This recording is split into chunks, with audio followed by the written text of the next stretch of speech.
So, goal, strong girls, bright future. It's a goal. It's a goal. Okay, so two American sports envoys, Stacey Wilson and Joanna Lohman, who are former members of the U.S. women's national soccer team, are in Nigeria. Indeed. I took the news on Tuesday and talked about them and how they're training, mentoring about 50 girls. And then we saw some of the things the girls were doing. And they also had some Nigerian female footballers there who were also part of it, and sports journalists as well. But the whole idea, from what I heard or what I read or what I saw, was that it's not just about sports. You can't talk sports without education. You benefit more. Oh, am I telling everything? Am I telling everything? Okay, sorry. So Joanna and Stacey are in the studio, and they're accompanied by the Public Affairs Officer, U.S. Consulate, Russell Brooks. Thank you, ladies and gentlemen. Thank you. Thank you for having us. Stacey, let's start with you. Okay. So this whole thing, strong girls, bright future, why? Why the theme? Why the theme?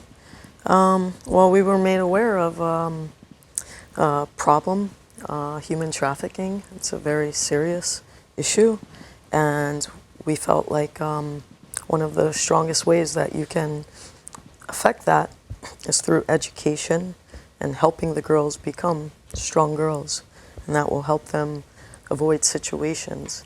It's a very important issue. When you talk about helping them become strong girls, Joanna, is it about strength in terms of internal strength or in terms of physical strength?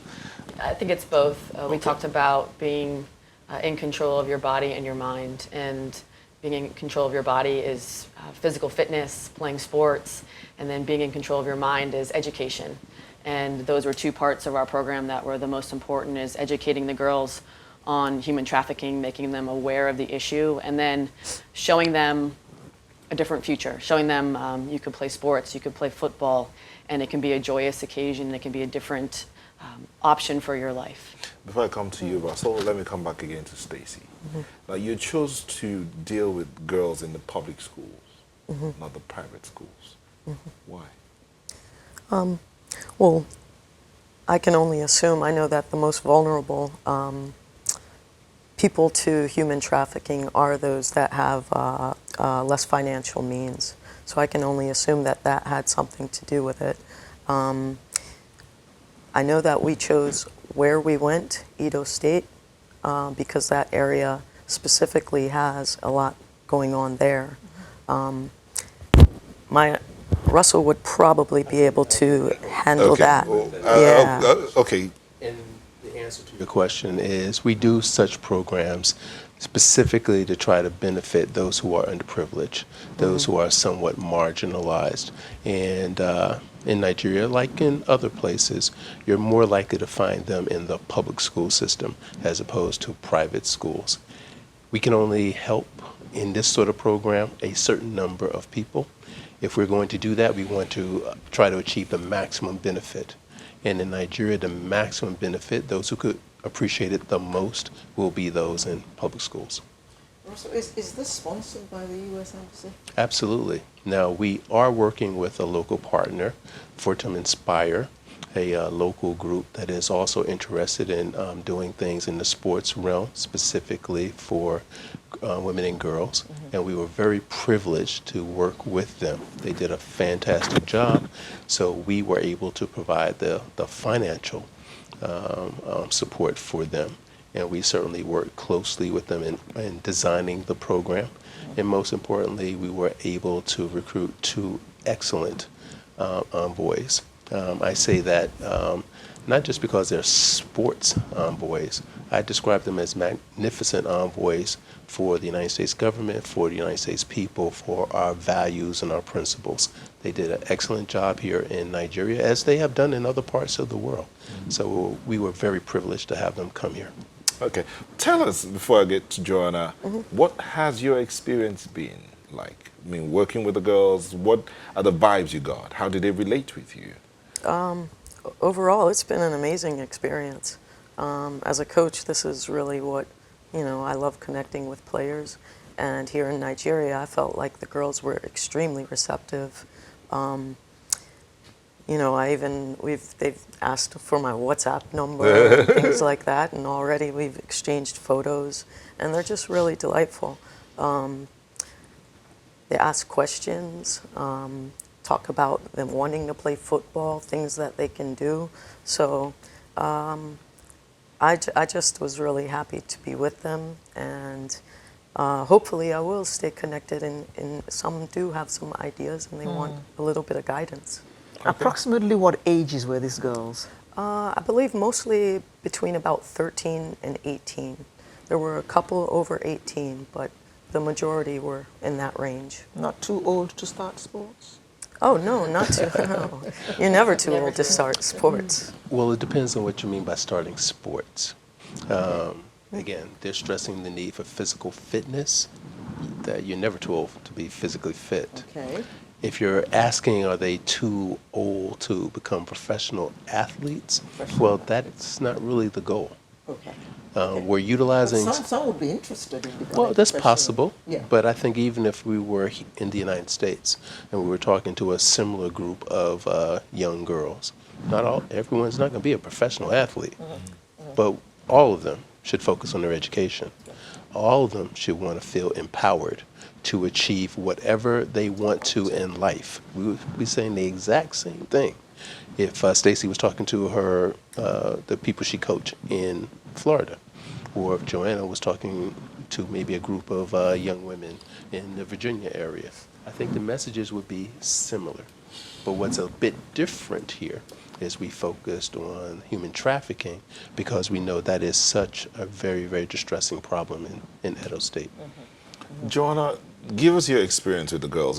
There's a question I want to ask is why choose sports as a tool to build leadership? We'll get to that one, but tell us your experience. I felt like the girls here in Nigeria were extremely grateful to have this program, especially in Edo State. Not only did they have incredible speakers and lecturers, they had, like I was telling you guys, a survivor of sex trafficking who spoke to the women and really related to them. They were given jerseys and full uniforms, soccer balls, pennies, and I think probably for one of the first times they felt really special and highlighted in their community. And then they can take those uniforms and they can continue to play. And just a great story that speaks volumes is the last day the girls made their hair like mine. So I call this a mohawk. And a few of the girls took out their braids in the middle and they had a mohawk just like me. So it was really adorable to see how well they connected with us and how comfortable they became each day to really be themselves. And that's what we wanted them to do, is to gain that confidence to truly be themselves and feel empowered to speak up and just express that joy in playing football. Russell, you were with them in Edo State. Yes, it was. And also at the program in Lagos That's yesterday. correct. Now, would you say that the whole thing was successful? Absolutely. I'll use yesterday as an example since I was the most recent. When we concluded the program, to see the joy on the faces of those young girls, to see them rush Stacy. Actually, like, how did Stacy connect? They almost trampled her to try to get to her, touch her. They didn't want to let her go. I could say the same thing about Joanna. They want to make their hair like her. They want to take pictures with her. They want to stay connected. They want to know when they're coming back. They had a fantastic impact on these young women. In other words, and so these it young was girls- a tremendous success. These young girls found role models. I hope so.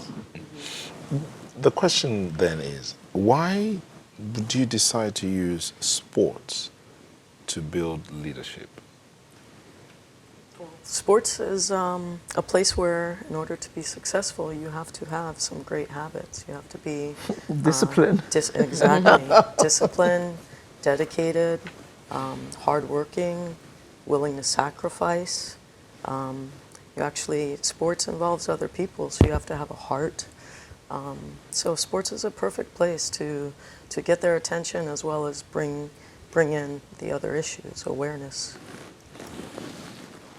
Interesting. Yeah, Stacey said it very well, and I think soccer has a way, football has a way of taking an isolated young woman and putting her as part of a team.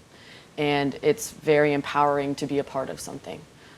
You get to look after each other, you're accountable to other teammates, you work on communication, leadership, and as soon as you walk over that line, it doesn't matter where you come from.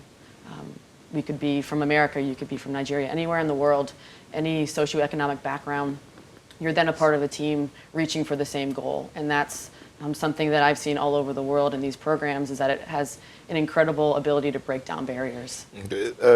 Stacey, you played and now you're coaching, right? Yes. Okay. So tell us what difference that made in your life. I mean, being a part of a football team. How did that change your life? Oh, it totally changed my life. Tell us Sports. about that. Well, I was born of a modest family. We weren't rich. And so sports was able to, like we said, give me something to focus on.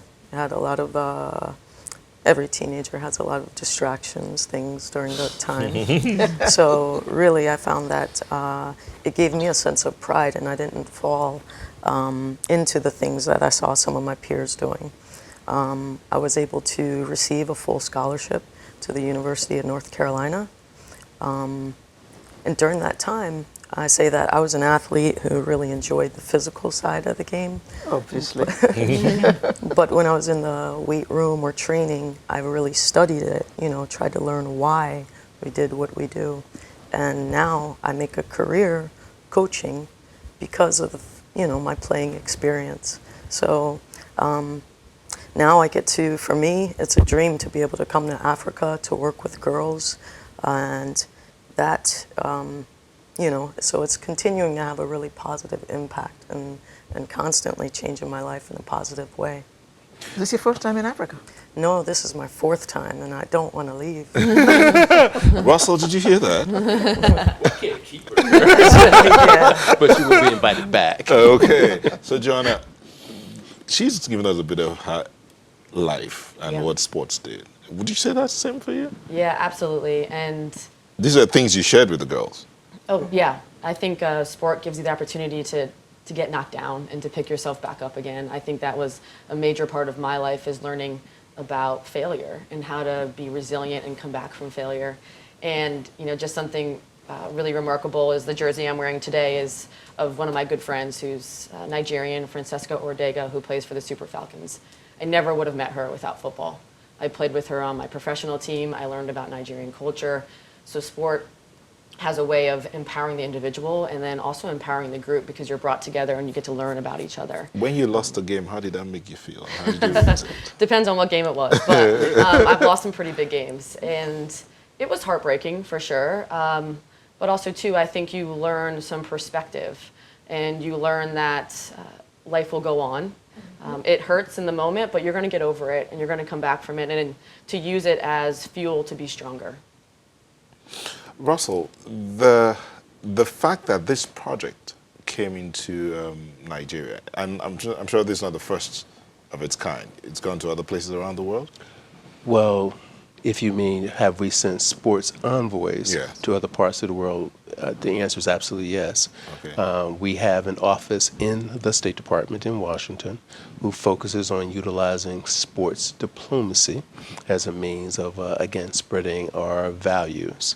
So whether it's recruiting great athletes such as Joanna and Stacey to visit other parts of the world, and as they've said, they've been to other parts of Africa, whether it's taking maybe coaches in Africa and maybe allowing them to spend some time in the United States so they can improve their skills. Sometimes we take young people who may be interested in sports, and they go to the United States to spend a certain amount of time, maybe, again, improving their sports skills, but more importantly, maybe learning about a particular topic or subject matter that is also important to them and their country. So again, we utilize sports as that tool to promote these values that we think are so important, not just in the United States, but throughout the world. So if you're asked to score this project, Oh, this particular project, You're asking in the me overall? to score? You know? No, not this particular project. Okay. How effective has these sports diplomacy, how effective has it been? Okay, so there's two aspects to that. You're asking me how effective has it been throughout the world, Throughout or the as world, a and then concept, Then and how effective has It's it been been in here Africa and Nigeria. in Nigeria? Throughout the world, I think it has been one of the great tools that we utilize to further our diplomatic goals and objectives, without a doubt. Whether it's football players, in this case, Michelle Kwan, the famous figure skater, has also been a sports envoy. We've utilized famous Major League Baseball players in the United States. Not too long ago, we had one of our NFL players, that's American football, also visit parts of Africa. Again, not only to promote their game, or not only to promote the United States, but also, as I said, to promote certain values, and certainly to reach out to young people, both men and women, boys and girls. Okay. Now, how effective has it been here in Nigeria? We've utilized sports both at the embassy in Abuja as well as the consulate to again further our mission goals. Without a doubt, this particular program, this particular week, I gave it a 10. It has been fantastic. A 10 over 10. 10 Yes. out of 10. But I can also cite the things that we have done to support Little League Baseball here in Nigeria. I can talk about the fact that we're reached out and have done basketball programs, again, to empower young people. Sports has been a great tool because Nigerians, like Americans, love sports. So let's utilize that mutual interest in order to further our goals and objectives. Stacey, strong goals, bright futures. You think that's feasible? That's physical or Feasible. Feasible, absolutely, absolutely. Okay. I'm certain this program is going to have impact and create that. Like I said previously, I've been to Africa 4 times on different programs, and this is one of the most holistic in terms of reaching the girls in different ways, not just on the field, but a lecture of information, a lecture with different information, getting to hear a survivor. I think that it really, and we got to spend quality time with the girls. It wasn't just, come in for an hour, do a clinic, and then leave. But we were there for a few hours. We had lunch with them, listened to the lectures. It really was. The vibes that I get are just really positive. Okay, one word for the young girls. If you had a word of an advice for the young girls, there are those who are not there. There are those who are watching, parents, relatives who are watching. I have young girls at home, and they might want to, if you want to say something to those girls. Yeah, I think confidence. I think we really want these young women to be raised to have confidence, to control their own future and be the masters of their own destiny. And that was one of the inspiring pieces of this project, was trying to instill this confidence in the girls. And I think you saw that. You saw the confidence grow as the days went on. The last day we were dancing and singing. They were teaching us how to dance. And I wish I could. I know. I wish you had some footage of that. I don't, No. We I can't can think of get that. you You don't need to dancing. see it. You don't need to see it. Yeah, we did the shaku shaku. We had a lot of fun. So I think what we aim to do, we're very successful at it, and we hope that it continues after we leave. And in closing, Russell, is there any follow-up after this with those girls? Well, there's always some measure of follow-up. We will look at other opportunities to do this type of program again in Edo State. We certainly will look at opportunities to do other types of sport programs throughout Nigeria. But instead of focusing on what we might do in the future, I want to describe it as mission accomplished in terms of what we did this week. Okay. That when we have a young girl say to the survivor, to the victim of human trafficking, I feel sorry for you. If you had a program like this, you would not have been caught up in that trafficking. Okay. It says to me, We mission believe. accomplished. All right. Thank you, Russell Brooks, Public Affairs Officer, U.S. Consulate. Thank you for coming. Thank you. Joanna Lohman, sports diplomat, and Stacey Wilson. Thank you, ladies. Thank you. And have yourself a good trip back to the U.S.